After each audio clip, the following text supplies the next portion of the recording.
Right.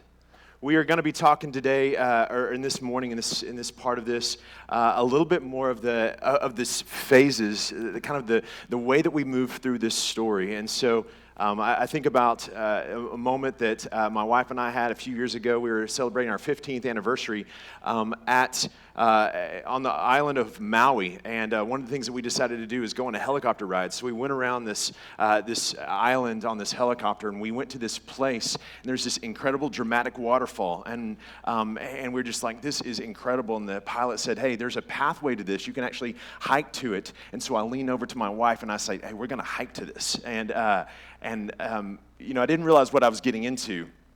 But it was just like, you can kind of see the pathway down there, and he begins to describe this thing. And so we put this on our itinerary while we're there.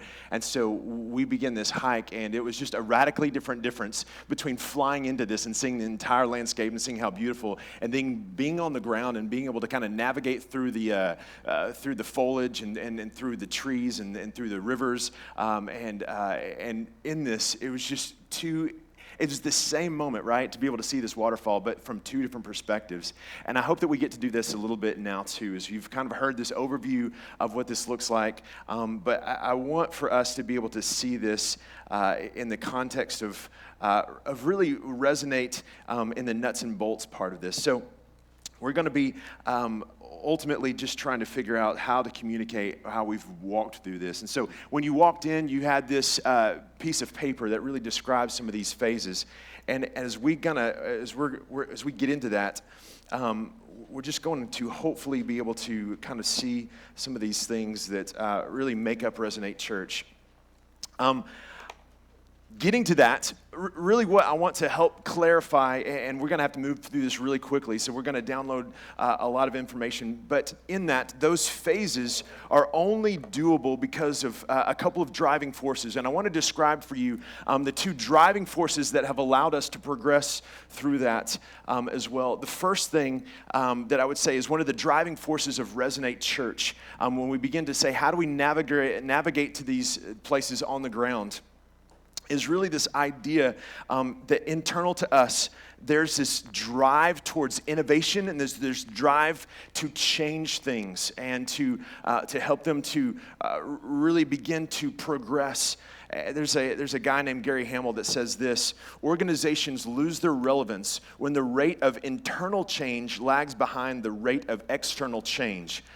This is just one of these key ideas that have really affected us to be able to say, as we're in one of the most rapidly innovating and changing environments in the college campus, and recognizing that the college campus really begins to dictate how the world changes, that we, as we are working in this context, that we have got to have a rate of internal change that is every bit as significant as the external change. Now, this rate of change is happening at a progressive rate that is unseen in human history, that at this point we're changing paradigm after paradigm, and it's not a generational change, but within our generation we're seeing these significant paradigm changes. And so we, as people who are working towards the culture, have to change as fast as the culture, or we begin to lose relevance. And what we've seen is this is the pervasive narrative of the North American church, or the Western church for that matter, that we have not kept up the kind of change that has reflected the kind of change that's happening external in our culture, and therefore we are losing relevance towards our culture. And so from the very beginning, what we have decided, what we've had as a core driver, is that we are going to break things on purpose, even when they seem to be working, in order for us to continue to change, in order for us to continue to morph forward. This is one of the things that Gary Hamel talks about in terms of helping to instigate change. He gives these four things. These are the four imperatives that you have to do. You have to conquer denial. You have to take, and you have to be able to say, we have to look at our organization with unfettered accuracy. We have to have this just really clear understanding of what are we doing. And this is the moment, we described it last night, about being in the stadium and having this moment where you begin to recognize that the things that we're doing are not going to make the significant dent in lostness that we intended for them to make. That there's a discord between the power of the gospel and the power of the church.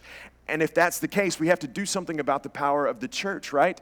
That it's already empowered with the Holy Spirit, right? But we have to figure out, what does this look like so we don't drag down the church? That we begin to say, okay, then as we begin to say there's a gap, how do we begin to generate more options? And so in Resonate Church, in fact, I recorded a video, and it's going to be posted in terms of actually how we do this process.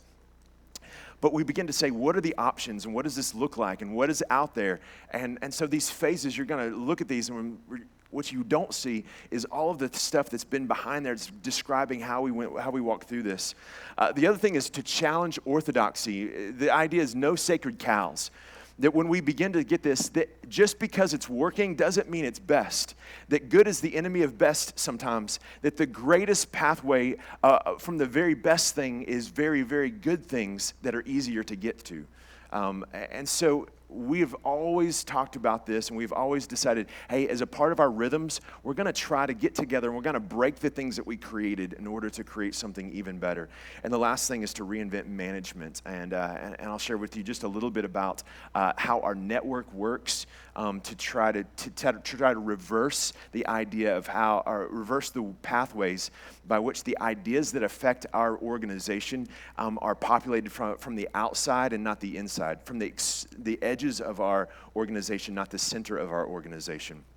And so these are these realities that we begin to say, what does it look like for us to be people who are constantly trying to figure out what is going on the fringes and helping that to be able to change what is going on in the pervasive understanding. So everything has a life cycle, right? What happens is you have to recognize when your life cycle is peaking, and you have to create a new life cycle. And that is hard because you're changing everything about you. But if you don't create new life cycles, you'll always get to a place of plateaued realities. And this is the hard thing. There's a guy named Astro Teller. Isn't that a great name? Astro Teller. He is one of the guys who works with Google, and basically what his job is to help create a group of people. He said, we are a moonshot factory. And when I heard him talk about this, it really was one of the second driving forces for us, that we really believe that Resonate is a place in a group of people that we take moonshots, and that's okay. And that's one of the things that helps us to be able to say, this is what brings us into phase after phase, is that we believe that the vision is big enough for us to say, we think it's crazy and we think it's ridiculous and we don't know how we're going to get there, but we're going to try. And he gives this really fascinating kind of understanding of how this works, and we've kind of adapted it for ours. And he says that there's this reality that there's this huge problem.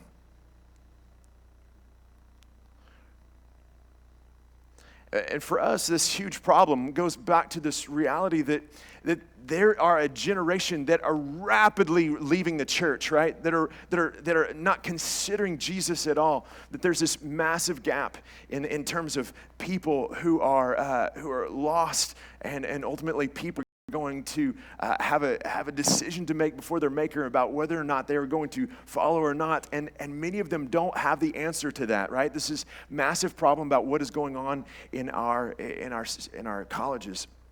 He said this, that we identify these huge problems. He said, then we begin to have radical solutions.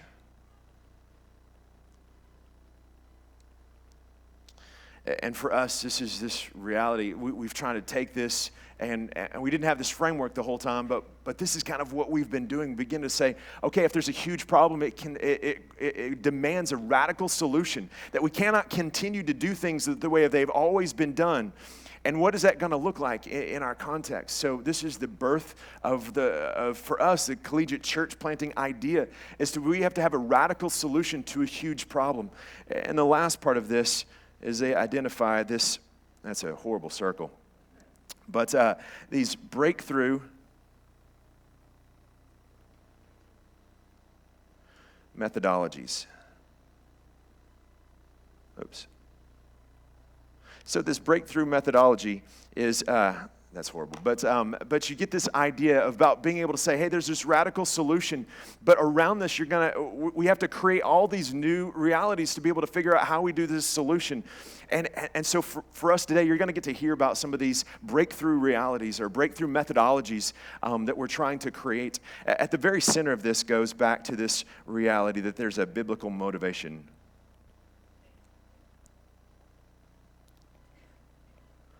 And so if you think about what's the driving force behind this, that one of the things that you're going to hear, maybe implicitly, is this understanding of really how Resonate understands God and how Resonate understands who God is as a missional God. And we talk about missional theology and understanding that mission is not, it doesn't have an S on the, like we don't do missions, but mission is the church. This, like from the very beginning, this is what God intended the church to be. We talk about the fact that God didn't give the church a mission, he gave the mission a church.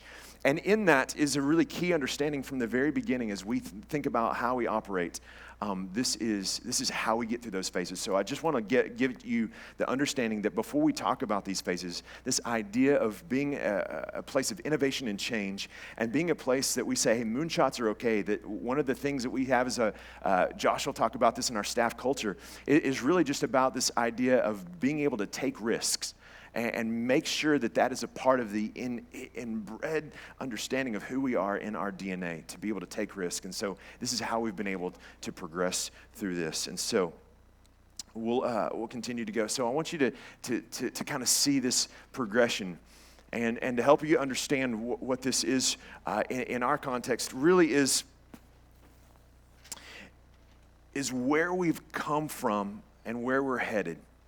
And what I wanted to do is try to help you to understand in each of these contexts in terms of where we were at and in terms of what changed for us to move progressively to where we're at now. In these, one of the realities is I think that we don't look back at these phases and say, oh, what were we doing? We don't look back at these different phases and say, why did we do that? But one of the things is that we believe that each of these phases, if you were to draw them a different way, it would be kind of like a triangle. And we begin to build on these things, and they actually are progressive. In fact, when we plant a church, effectively we walk through these phases as we plant a church on a college campus. And so I felt like it might be helpful for you to understand that where we're at now, it didn't just magically happen. And there was a process, and that process ultimately had some clarity in that. And so when we think about where we started, one of the things that we wanted more than anything else, we begin to see the masses of college students, and our heart breaks. I think one of the things that characterizes us is that we hate lostness, like pervasively throughout Resonate.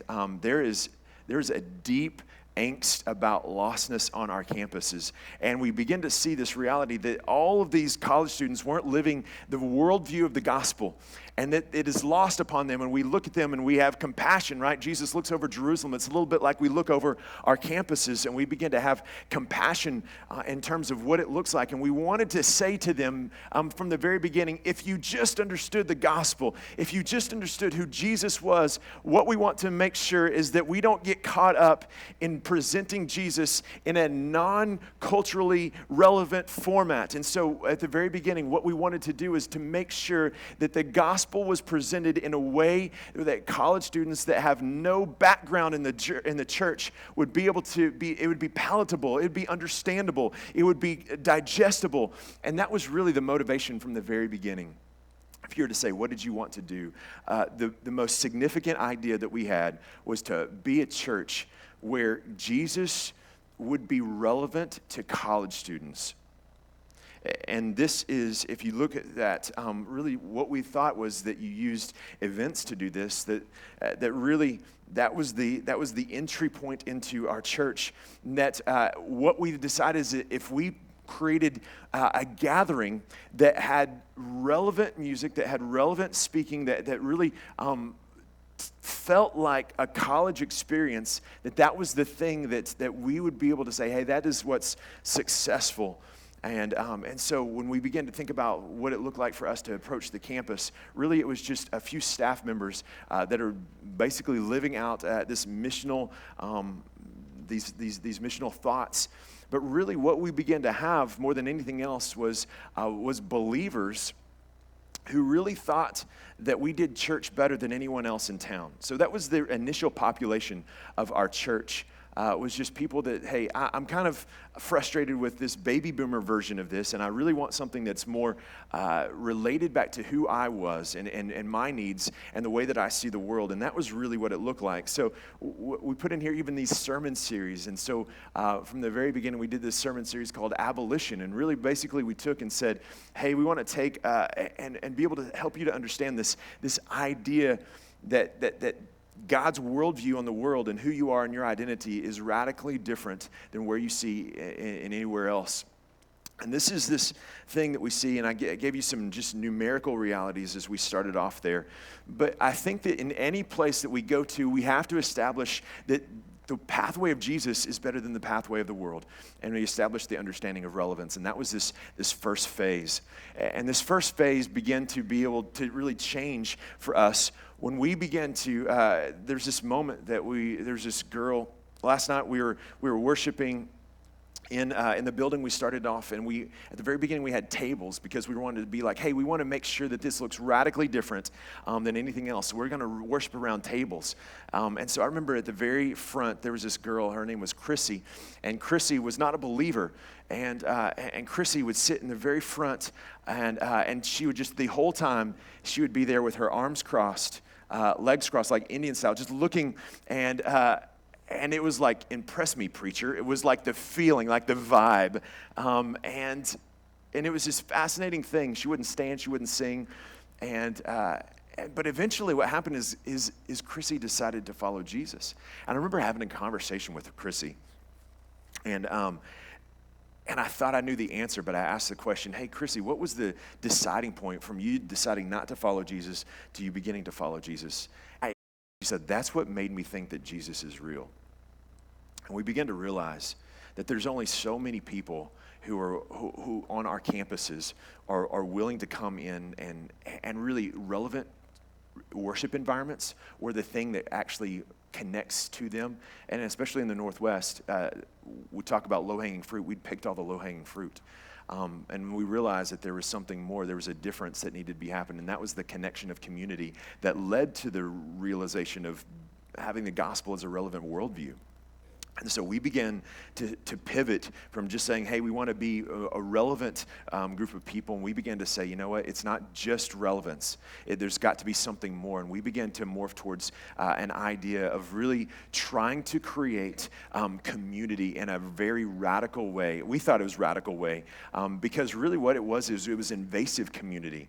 We'd had small groups before, but really what we began to say and what the idea that we began to land in the heart of our students was this, that you can create the most significant relationships of your life, that you can create a relationship out of this understanding of the unconditional love of God that he has for you, that you begin to display towards your friends that bind you together in a way that is much deeper than the world has. And so this idea of community that was transparent, that was authentic, really began to sweep across our church. And what you begin to see, the reality is when we would talk about people who decided to follow Jesus, it was no longer, I came here and heard something that Josh said, or I came here and heard something that Keith said in the sermon. He says, we begin to see this tangible reflection in people that started to follow Christ because they came into a group of people and they said, I was loved in a way that I've never been loved before. I was accepted in a way I've never been accepted before. And it made me ask questions about Jesus. We started with relevance, and then we began to build this idea of community. Our slogan was, exploring God is better in community. And it began to be one of the things that we were known for, that you came here to find the best friends of your life. And this was really cool as we began to think about really how it looked, and we were such a close group of people, and we were growing through these relationships, and there was just this tangibility of community. And then we have a moment, we're growing significantly as you kind of see the progression from 206 people to 268 people. We have two groups. But really, we began to realize, even in that first year, or even that 1 year, that it wasn't enough. And we had a moment where we're at this leadership network thing in Dallas. And we get asked to be able to, hey, write out your system for evangelism. And so we get up there and we get the whiteboard, and we don't know what to put. We don't know how people come into our context. We have no intentional system to get people from lostness to finding Jesus. We realized something really profound, that we had a lot of language that said missional, but we had no systems and processes that actually created the pathways for someone to go from an unbelieving, unchurched person to being able to be connected. It was all simply just ambiguous language that we used, and this was kind of indicting for us, and we began to realize that we're not nearly as missional as we thought we were. That from the very beginning we said we're gonna be here to reach the most lost people, that we're here to go to the darkest places of campus. And effectively what we did is we went to disgruntled Christians and their friends. And we created something pretty significant out of that demographic. And I want you to know it's good that was to be able to have relevant environments, to be able to have deep community, but we began to realize it was insufficient for us to be able to make the most significant impact on our campus that we could make. That we didn't merely want to be a marginally better church for college students. We wanted to be the church that affected the darkest places. And so what we began to do is we began to move towards really pivoting ourselves to be able to focus on those who are lost. And we began to really have this understanding of that we wanted to focus on evangelism. And really, again, this is what we thought, this is what the idea of missional was about. So we talked about evangelism. We as you look at that sermon series, we began to say, hey, what does the non-Christian want to hear about when it comes to Jesus? So uncommon sense for love, sex, and dating. And I promise you look at the explosion of growth that happens. Again, the idea that we thought was is if we gathered them together and begin to pivot, not towards the insider, but towards the outsider, this will work. And we began to rapidly increase our evangelism on campus and rapidly increase our training towards people. And we began to develop tools that allowed them to be able to walk towards fluency in being able to share the gospel. And we began to have a training that was pervasive throughout our church. We did more evangelism events. We put metrics around evangelism. We poured staff resources into evangelism. This began to be really significant for us. And sure enough, the harvest that God promises us, right, in Luke 10:2, when we begin to have more laborers go out into the harvest, we begin to see a significant increase in the amount of people who came from death to life. And what we see there is when we look at some of those transitions, that thing that we celebrated and the things that we used in metrics around was really being able to say, hey, how many people, we use the word death to life to talk about the conversion experience, to try to help us differentiate between reaffiliation. And this is a kind of a sociological term, but being able to say, what's the difference in someone who is already a follower, already has a worldview in Christ, and really begins to reaffiliate with a group of people, and someone who has no worldview in Christ and begins to assume a worldview in Christ. And that was really what we tried to say, let's define that as a death to life experience. And that's what we celebrated, and that's what we put metrics around, and that's what we decided to say, this is what we want to make sure that we're going to hit. And so we begin to have this aha moment of really beginning to see that it might not be that just growing this thing right here bigger and bigger is actually what affects the darkest parts of campus. And we begin to say, what does it look like for us to go back to campus? And there was a moment that we have. We say, hey, how do we land this thing back to campus? WSU had killed its theater program. And so this place that, the theater on building, the actual theater, wasn't being used. And so Josh and I and a couple of others go to meet with them, and we laid out this proposal that we thought was such a win-win, that gives them money for this dying program. This building is not being used, and they come back and say, we are not interested in you being in this at all. And we're like, hold it, you have money, you have volunteers, you don't have anybody in the facility. It's being, there's nothing happening. Why would you say no? And we were just like, it was a really disheartening experience because we thought, hey, God is opening this door, that we're going to be able to get in this place, and this is going to be just the best of all possible circumstances. So we're bummed from that meeting. We walk back across campus, and we have a moment that transformed literally the next few years of our church. We go to basically a lecture hall on campus. One of our staffers said, hey, this is one of these places that everybody on campus has a class in. It seats about 450 people, and it's just a lecture hall, so we could get this every single week, and it cost us no money. And we're like, okay, well, let's check it out. So we go there, and we sit down, and we put a video of one of our sermons up on this massive screen, and in that moment, we began to realize we can come here and we could do this thing, and we can land something here in the middle of campus on this place that every student has been into. But the problem is it's in the middle of campus, and that doesn't help anybody that's a part of their community. And we began to realize that God was doing something that we thought, man, there's nobody in church growth that would say, hey, do this. Hey, split your big group into 2 smaller groups. But we began to realize that this is exactly what God was calling us to do. And so we go from one site in Pullman to 2, and we have one that's on the college campus and one that's off the college campus. What that does is it leads us into a season of reproduction. It leads us into a place where we begin to say it is not just building one thing right here, but being able to see how do we plant out. And what that leads us to is another moment when we begin to realize that it's just not about being in this one place, but it's about sending people away.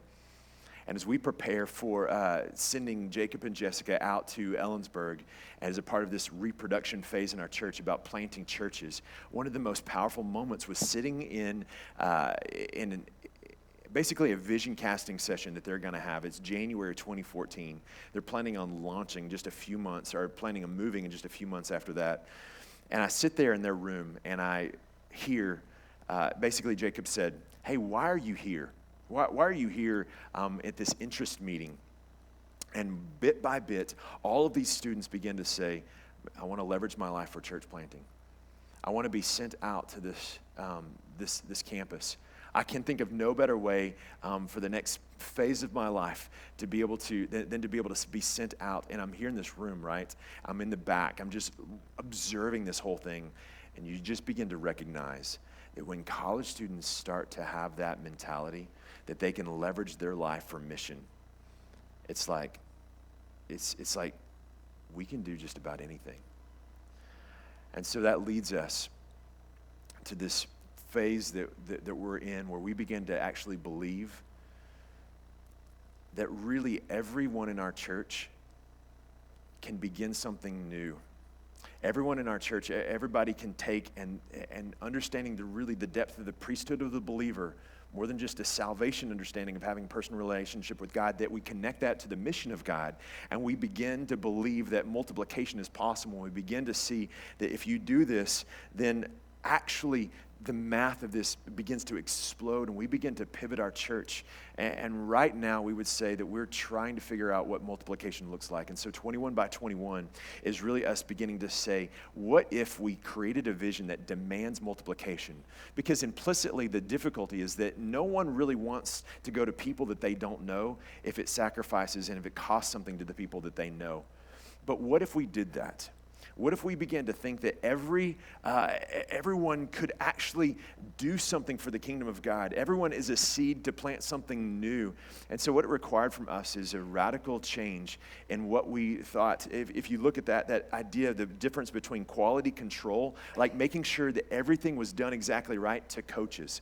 And what the coach mentality has led us in terms of what we do with our campus staff and what it looks like is to be able to say what it really means is that we were talking about this in the lens of we can do it and you can help us do it.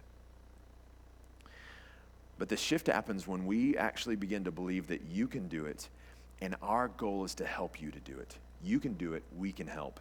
That phrase has been one of the most significant transformational phrases in our church when we begin to believe that college students can't just go out at 25 and plant a church, but at 20 And at 19, they can start new house churches. They can start new small groups on our college campus, that we can begin to see progressive multiplication happen if we begin to say we can step back from a position of control and have empowerment in a more significant way. And as we've begun to walk towards this, it is just on the precipice of beginning to see glimmers and glimpses of really what it looks like to see the math of multiplication begin to accelerate in a really powerful way.